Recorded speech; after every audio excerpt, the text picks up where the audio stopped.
أحياني من غفلتي من زلتي وهداني.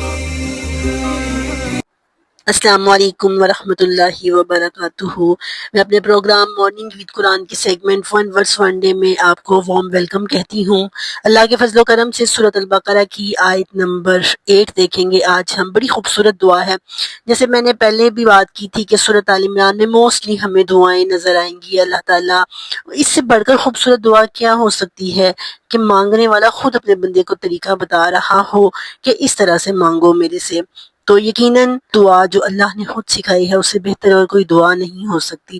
لیکن تھوڑا سا ہم اس دعا کا پچھلی آیات سے ربط دیکھیں گے۔ پچھلی آیت میں اللہ تعالیٰ نے ہمیں بتایا آیت نمبر 7 میں کہ اگر آیات دو طرح کی ہیں تو لوگ بھی دو طرح کے ہیں۔ ایک محکم آیات ہیں، دوسری متشابہ آیات ہیں۔ جو پازیٹیو مینٹیلٹی کے لوگ ہوتے ہیں، جو سیکیور اور سیف رہنا چاہتے ہیں، جو دنیا میں اپنا اور اپنے رب کا مقام سمجھتے ہیں، وہ محکم آیات کی پیروی کرتے ہیں، اللہ کے حکم کو بجا آور لاتے ہیں۔ جس چیز سے اللہ رب العزت نے روک رکھا ہے اسے وہ رکتے ہیں۔ کیا ہوتا ہے، وہ سیف رہتے ہیں، وہ سیکیور رہتے ہیں۔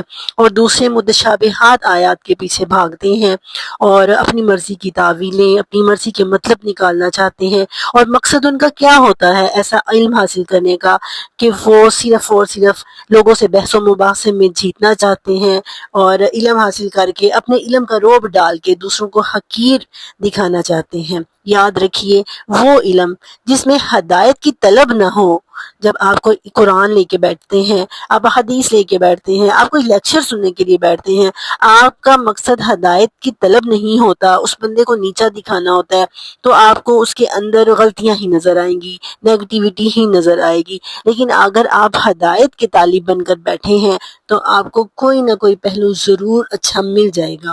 تو یہی معاملہ قرآن کی آیات کا ہے۔ دوسری قسم کے لوگ وہ ہیں جو نیگیٹو مینٹیلٹی کے لوگ ہوتے ہیں، جن کا حصول علم کا مقصد صرف اور صرف بحث و مباحثے میں جیتنا، لوگوں کو حقیر دکھانا اور اپنا آپ منوانا ہوتا ہے، وہ حق کے طالب نہیں ہوتے۔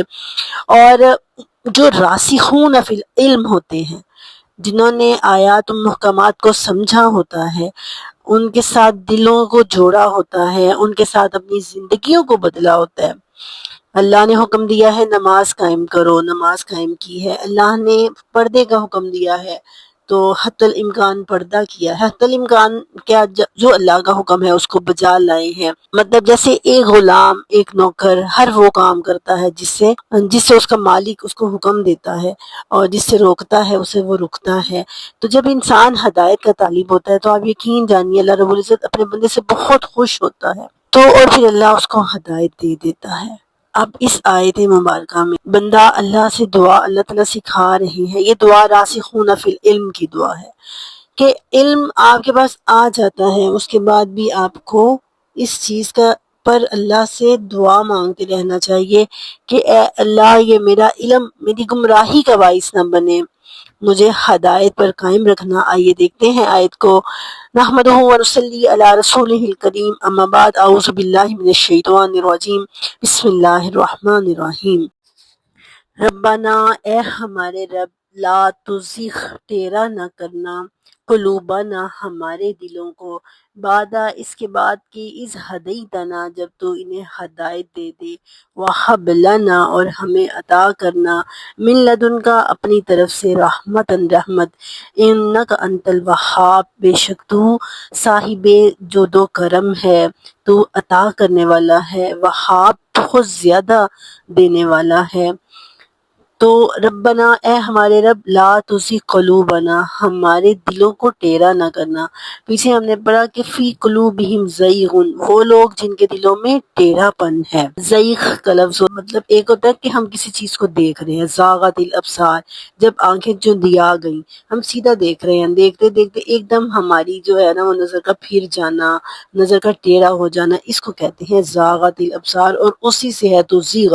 اور یہی لفظ پچھلی آیت میں استعمال ہوا ہے نیگیٹو مینٹیلٹی کے لوگوں کے لیے، جو سیدھا راستہ چھوڑ کر ٹیڑھے راستے پر چلتے ہیں۔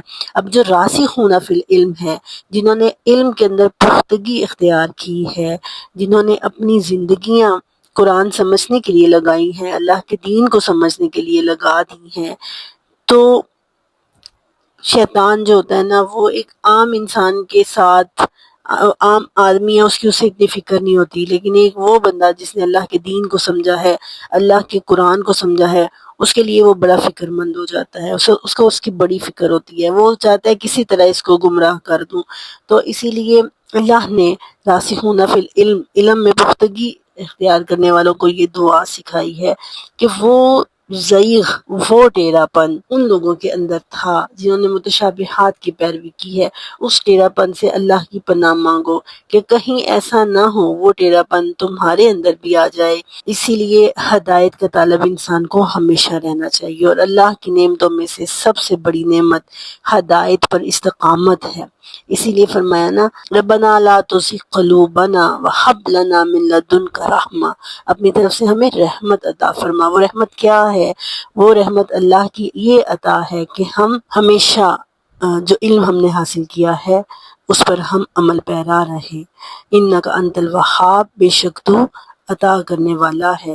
تو سب سے بڑی محرومی اور سب سے بڑی ناکامی یہ ہوتی ہے کہ انسان علم حاصل کرنے کے بعد، اس پر عمل کرنے کے بعد پھر وہ اس راستے کو چھوڑ دے، وہ صراط مستقیم سے ہٹ جائے، تو یہ سب سے بڑی محرومی ہوتی ہے۔ ایک انسان گمراہ ہے